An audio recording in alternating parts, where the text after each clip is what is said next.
What if the face paint wasn't just makeup, but a mask to enter a secret world? We've been taught to laugh at clowns, red noses, floppy shoes, ridiculous voices. But beneath the painted smiles and oversized suits lies a code, one passed from hand to hand, face to face, generation to generation. A code not spoken, not written, but embodied. And like all real codes, it hides something. The origins of the clown code trace back not to children's birthday parties, but to plague-ridden streets and blood-stained stages. The first clowns weren't entertainers. They were messengers, observers, and in some cases, informants.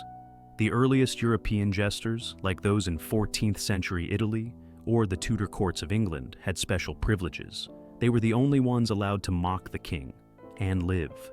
But this privilege came with a rule: silence. Their power lay not in what they said, but in how they said it, in symbols, signs, movement. By the 18th century, when circuses began traveling through Europe, clowns evolved. They were no longer simply royal fools. They were the faces of something larger. The Commedia dell'arte of Italy introduced stock characters like Harlequin and Pierrot, each with a fixed costume, a mask, and a symbolic role. Their actions followed patterns, almost like programming.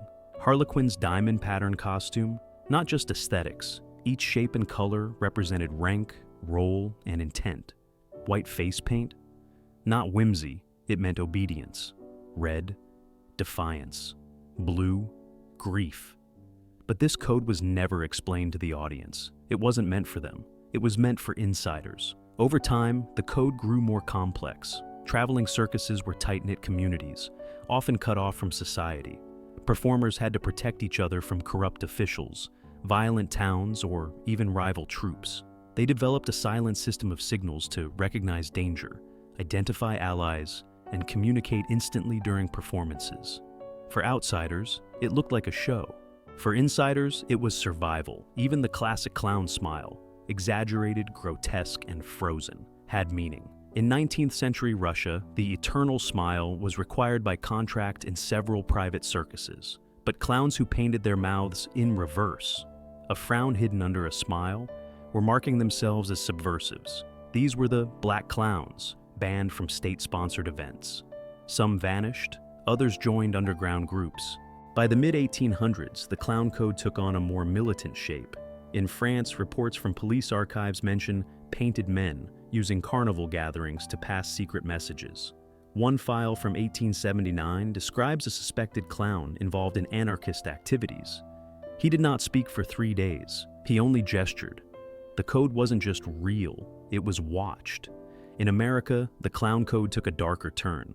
Traveling circuses like Barnum and Bailey, or the Hagenbeck-Wallace Circus, employed dozens of performers from different nations and languages. To function, they created a hybrid code, combining mime, gesture, props, and costume variations.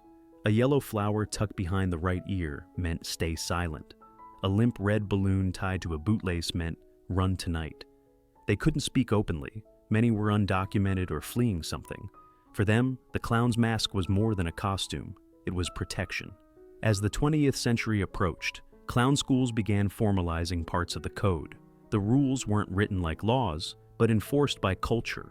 A performer who broke character, revealed another clown's act, or copied someone else's look could be blacklisted. In some schools, the violation of the code meant expulsion, or worse, being ignored. In a world that traveled constantly and lived off its own, being ignored meant you didn't exist. One particularly chilling tradition comes from a little-known troupe in Germany known as Die Stille Garde, the Silent Guard. Their code required absolute silence on and off stage. No clown was allowed to speak to outsiders, and even among themselves, they used hand signs. If a member was arrested or disappeared, the rest of the troupe would perform a show with one red candle lit at center stage. No music, no applause. They called it the Void Performance. These shows appeared in newspapers as bizarre, artistic stunts. But behind the scenes, they were mourning rituals and warnings. Even the layout of a clown's face became encoded. The number of lines under the eyes, the direction of eyebrow arcs, the shape of the mouth, all had layered meanings. A third teardrop under the left eye, it meant I've lost 3. No one asked what was lost, everyone knew. Today, most people assume clowns are relics of goofy entertainment, but the code never died. It only went deeper. Some say certain symbols still circulate in street art, underground comedy troupes, even in obscure emojis. In closed forums, performers still argue over ownership of face patterns, and some veterans teach gesture sequences that haven't changed since 1890. The clown code began as survival, a language of outsiders in a world that didn't want them to speak. It was never just makeup. It was a warning, a signal, a badge, and a curse. And once you know how to read it, you'll start seeing it everywhere. Symbols, colors, and silent rules. What if a single color on a clown's face could sentence someone to death, and no one outside the ring would ever know? To the audience, a clown's costume looks like chaos, bright colors, ridiculous wigs, oversized shoes. But behind the absurdity lies a system, an ancient silent language spoken not with words, but with paint, cloth, and posture. In the world of the clown code, nothing is random. Every color, every stripe, every accessory carries meaning. And for those inside that world, getting it wrong could be fatal. In the 19th century, European circuses formalized what insiders already knew. That color was communication. The most respected performers wore pure white. White face, white gloves, white ruffles. White wasn't just clean, it meant control, authority, seniority. A white-faced clown was not the fool. He was the architect of the chaos. Around him, red splashed across noses, cheeks, gloves. Red wasn't joy, it was rebellion. It marked risk-takers, troublemakers, and sometimes traitors. Wearing too much red without permission could be interpreted as a challenge to the hierarchy. Black was something else entirely. Black paint, especially under the eyes or across the lips, signaled mourning. Sometimes it meant a death, sometimes a betrayal, sometimes both. There was a performer in the American Midwest known only as Orpheus. After his partner fell from the high wire in a performance labeled an accident, Orpheus returned in full black and white paint. He gave a silent act. The next day, he was gone, vanished. No one claimed to know where, but those who understood the code knew that performance wasn't an act, it was an accusation. Blue meant sorrow. Worn subtly, it marked emotional distress.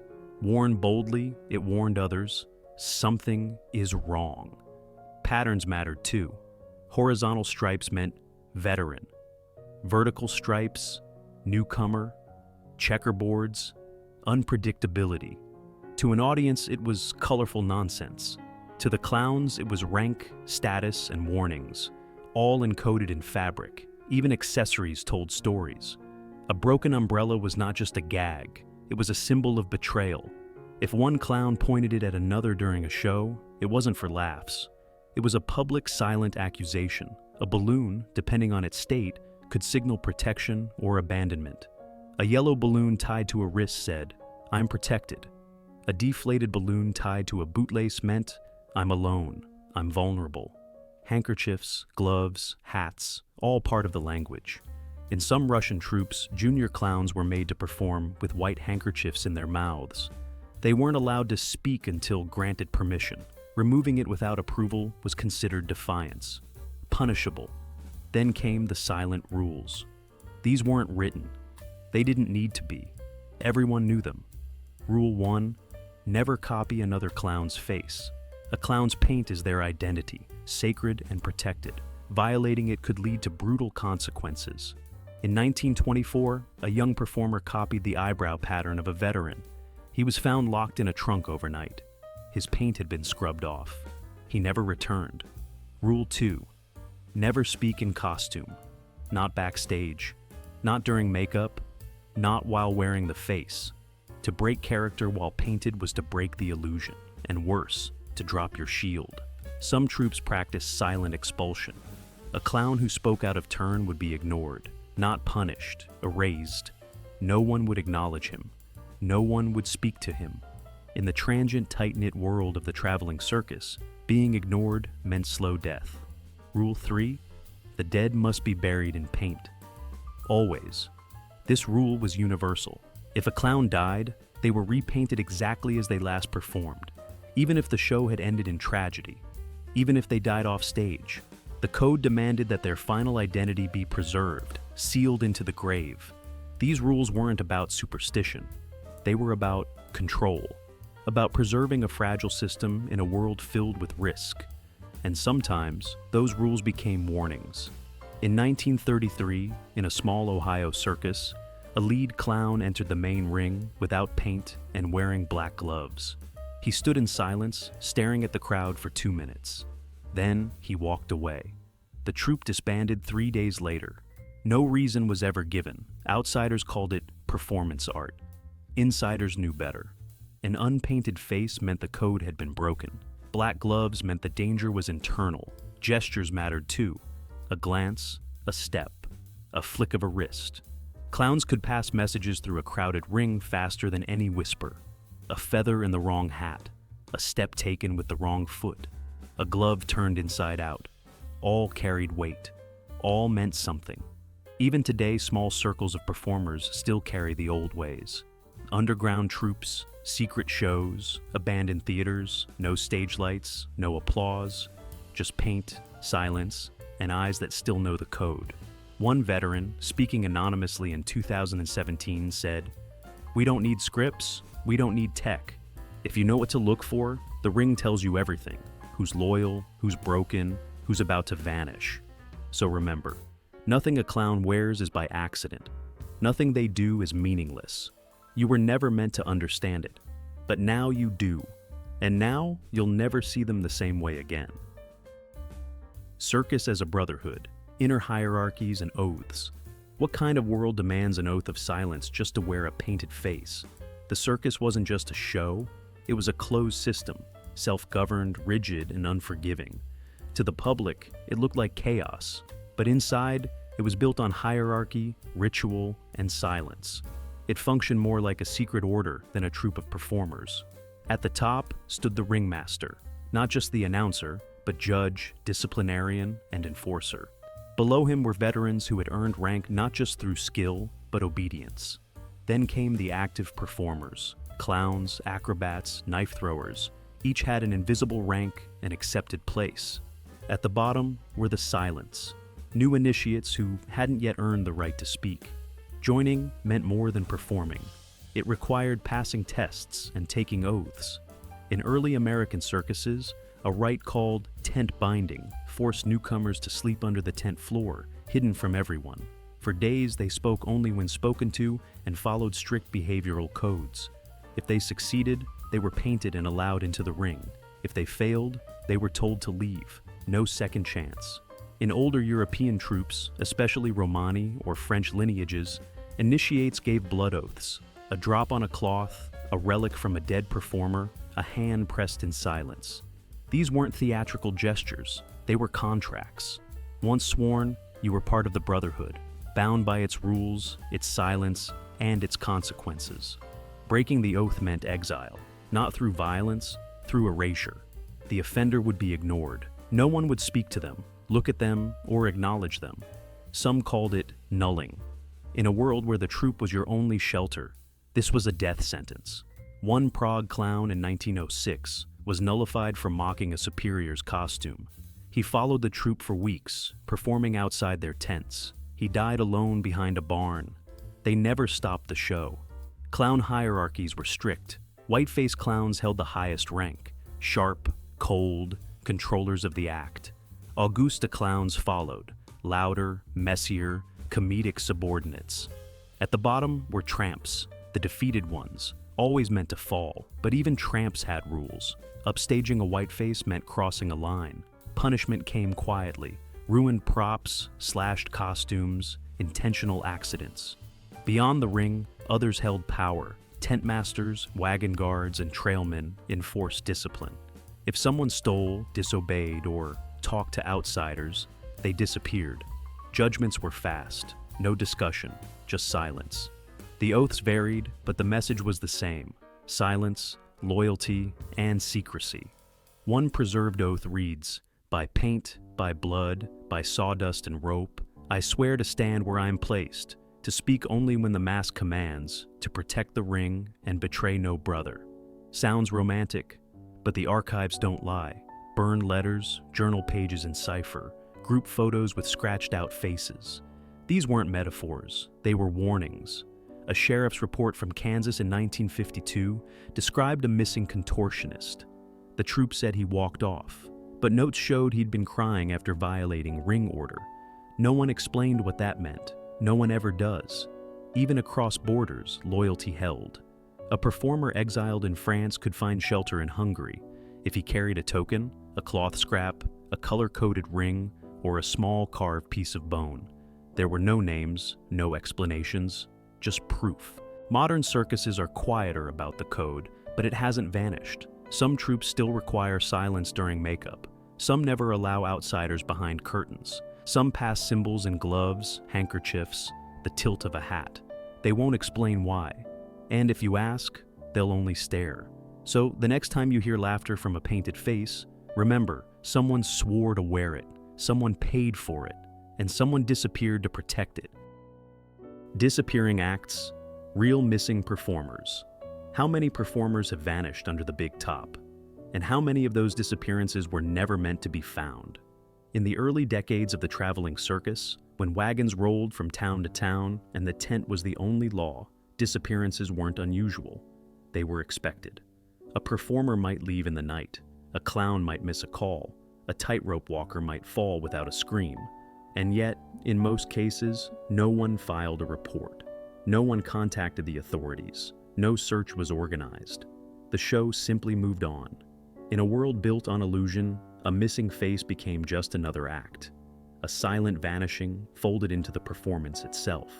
Some of these disappearances were likely accidents, the result of exhaustion, unsafe equipment, or the brutal pace of travel, but others left behind too many questions, too many warnings written in paint and silence. The deeper one looks into the archives, the clearer it becomes. A pattern existed. And it wasn't random. Take the case of Léon Dubois, a French clown who performed with a traveling troupe in 1897. Known for his melancholic makeup and slow, expressive movements, Léon had developed a mime routine that some said bordered on disturbing. He would walk into the ring, pause, stare at the audience for a full minute, then slowly remove a red flower from his chest and crush it without emotion. One night in Lyon, after finishing his performance as usual, he retired to his wagon. By morning, he was gone. No note, no signs of struggle. His trunk was unopened. His paintbrushes were still wet. A local reporter wrote, "He left no trace, only silence." The troupe refused interviews. The next show opened with a single red flower placed center stage, then crushed underfoot by the ringmaster. No one mentioned Léon again. Or consider the Widow's Mirror incident of 1914. A Hungarian circus known as Arany Sator employed a duo of aerialists, twin sisters named Ilona and Mira Vali. Their act was flawless. Synchronized movements, perfect timing, and identical costumes created the illusion of a living mirror in the air. During a stormy night performance in Bratislava, one of the sisters fell mid-act. The safety net had been removed earlier due to high winds. The body was never recovered. Witnesses later claimed they saw both sisters walking together after the show. But the next night, only one performed. She didn't speak. Her makeup was thicker than usual. And for the rest of the tour, she refused to be photographed. To this day, no one can say for certain which sister survived, or if both did. Disappearance became part of the culture. In many troupes, performers spoke of a phenomenon called the night walk. It was said that if someone broke a sacred rule of the code, revealing a symbol, defying a senior, or contaminating the ring with outside influence, they would receive no punishment, no confrontation, only a whisper, "Walk tonight." Those three words meant only one thing: leave quietly or be removed. In 1932, a fire eater named Harold Blazer Finch vanished from a traveling show in Arkansas. He had reportedly gotten into a heated argument with the tent master after refusing to share his fireproof chemical mixture, something he had kept secret for over a decade. That night, he performed as usual, even adding a new flourish to his act, blowing a ring of blue fire over the heads of the front row. After the show, he was never seen again. His wagon was locked from the inside. No tracks were found. But the next morning, a scorch mark was discovered in the center of the field, a perfect black circle, with his signature boots placed neatly inside. Even more disturbing are the silent shows, rare performances held the night after a disappearance. No music, no announcements. Clowns performed without laughter. Acrobats moved without sound. A red candle might burn near the ring's center. The audience, if they noticed, assumed it was an artistic choice. But insiders understood the truth. The candle marked a performer who would not return. These shows weren't memorials. They were warnings. Records of missing circus members are inconsistent, especially in the early 20th century. Troupes crossed borders constantly, rarely used real names, and often employed performers without documentation. But what survives in journals, letters, and whispered stories suggests something intentional, not just disappearances, but removals. One final case haunts many researchers. In 1961, in Italy, a young contortionist named Elisa Capra was discovered in rehearsal mimicking the face paint of a retired white-faced clown, a sacred violation of the code. She laughed it off, claiming it was a joke. That evening, she did not perform. By morning, her bunk was empty. The paint she had used was smeared across her mattress in the shape of a frown. The troupe claimed she left voluntarily. Her family was never contacted. In a world so transient, disappearance is easy. But in the circus, it's rarely accidental. The clown code didn't just govern performance, it protected the ring from betrayal, from contamination, from those who forgot their place. And when someone crossed the line, they weren't fired or scolded, they were erased. So the next time you see a clown take a bow or a performer vanish behind the curtain, ask yourself, was that just part of the act or the beginning of another silence? Clown graveyards and the unmarked tombstones. Why do so many clowns lie buried under symbols instead of names? And why do so few ask why? The circus has always been about motion, moving from place to place, living outside the rules, and vanishing before anyone asks too many questions. But when death comes to the ring, the movement stops, and what remains behind is often buried in silence, literally. Across forgotten corners of old cemeteries, especially near abandoned rail stops in rural towns, lie the graves of clowns who never made it to the next performance. Many are unmarked, some carry only symbols, others bear names no one can trace. These aren't ordinary graves, they are coded, concealed, and protected, not from outsiders, but from memory itself.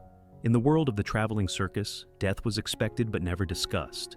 Injuries, illnesses, fires, and disappearances happened often, but performers didn't mourn the way most people do. Instead of funerals, they held silent rituals. Instead of headstones, they left clues. If a clown died on tour, the code required that he be buried in costume, with makeup matching his last performance. The idea was simple: the role never ends. Death was not the final act. It was the quiet exit, and even that exit had rules. One of the oldest known clown cemeteries lies in Illinois, hidden behind a collapsed fence near what used to be a small town. 13 graves sit in a ring formation. 10 have no markings at all. 2 are engraved with abstract symbols, a spiral and a shut-eye.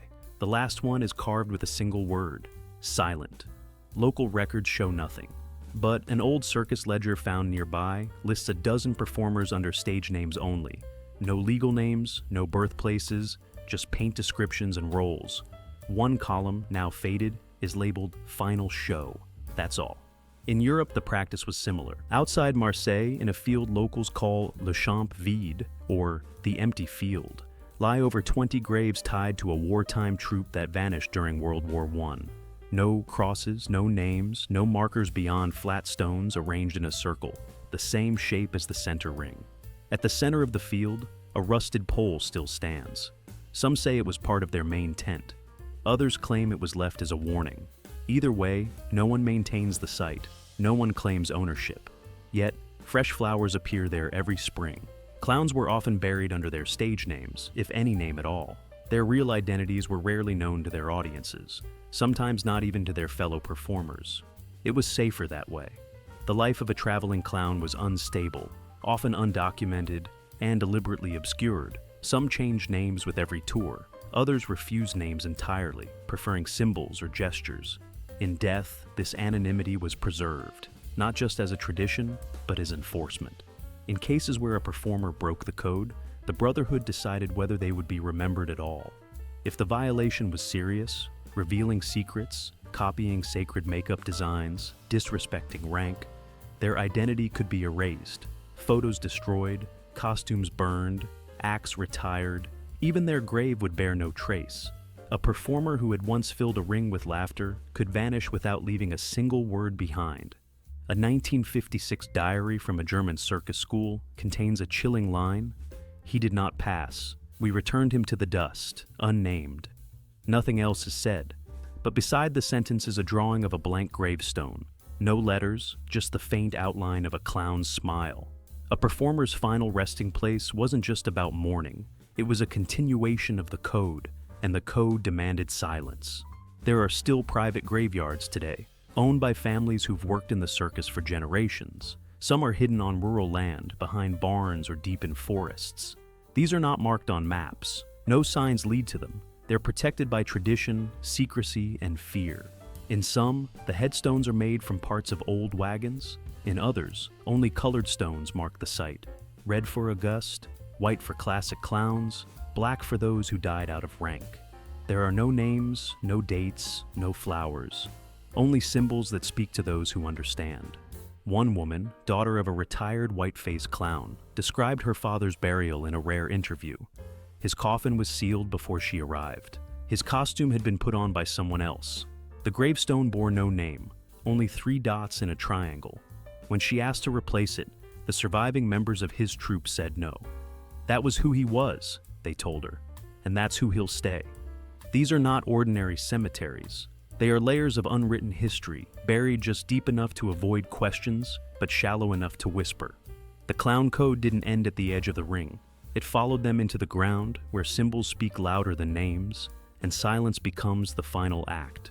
So, if you ever pass a grave with no name, no dates, no visitors, stop and wonder, was this a clown erased from memory or protected by it? The laughing curse, mental illnesses and madness in the ring. What happens when a person is forced to laugh for so long, so convincingly, that they forget how to stop? Beneath the painted smile of every clown is a face the world was never meant to see. That smile, stretched into absurdity, frozen by makeup and muscle memory, becomes a mask that not only hides emotion, it replaces it. Over years of repetition, performance, and relentless touring, many clowns began to lose the ability to distinguish between act and identity. Behind the curtains, the laughter didn't stop. It bled into dreams, into thoughts, into episodes of silence where voices echoed with jokes that had never been said. What outsiders saw as comedy was, in many cases, a carefully staged coping mechanism for madness. And in the closed world of the circus, that madness was never diagnosed. It was painted over. In early records from European asylums in the 1800s, doctors noted a phenomenon they called chimeric mimicry. Patients who could only speak or respond while assuming the persona of someone else. Several such patients had backgrounds in performance. Many came from itinerant circus families. One man, admitted in 1862 to a facility near Vienna, refused to eat unless given invisible props. He answered questions only in rhyme. He insisted his name was not his own, but belonged to a role passed down through the greasepaint. He died of starvation, laughing in his final hours, the corners of his mouth physically torn from being held in a permanent grin. The condition wasn't isolated. In the United States during the Dust Bowl era, several traveling clowns were admitted to state hospitals under similar circumstances. Many displayed what modern psychiatrists would now identify as dissociative identity disorder, major depression masked by compulsive laughter, or catatonic schizophrenia triggered by identity instability. But at the time, they were dismissed as alcoholics, lunatics, or worse, unfixable.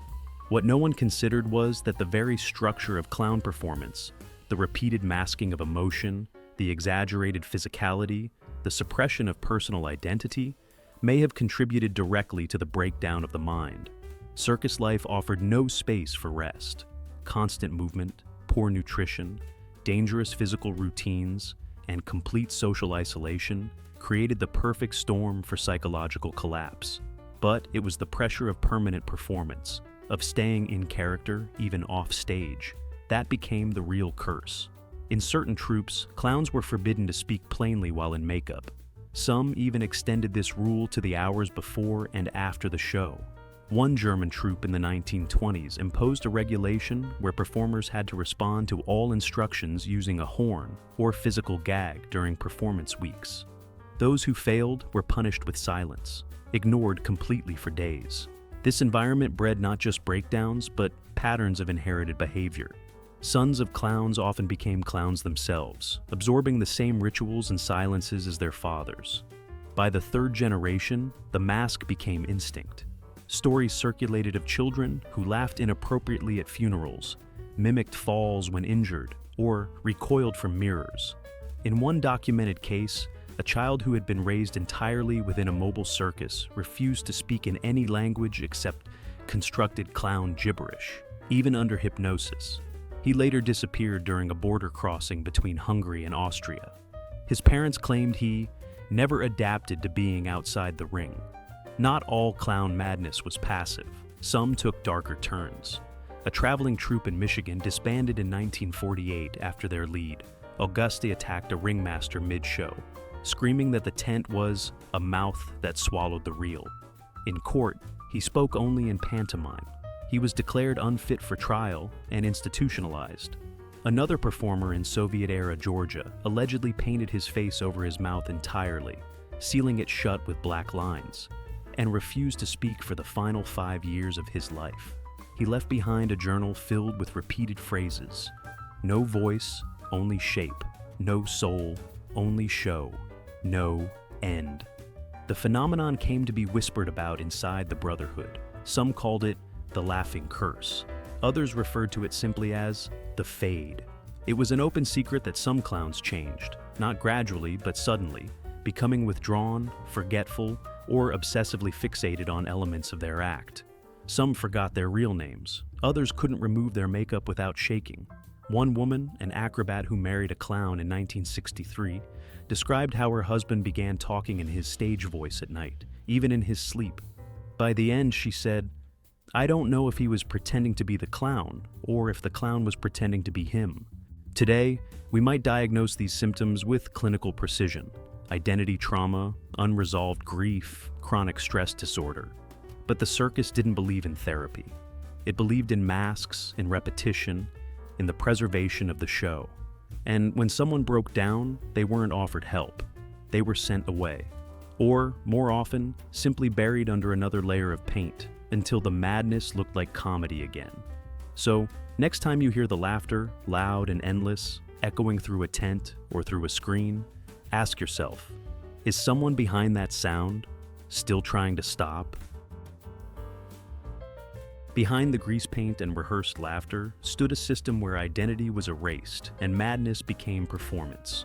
This wasn't just a circus, it was a structure where laughter was a shield, a mask, and a mark of ownership. Those who entered rarely came out the same, if they ever came out at all. If what you've just seen made you question what really hides behind the clown's smile, hit subscribe, and tell us in the comments, do you believe the clown code still exists? Or is it just a dead language from a forgotten world?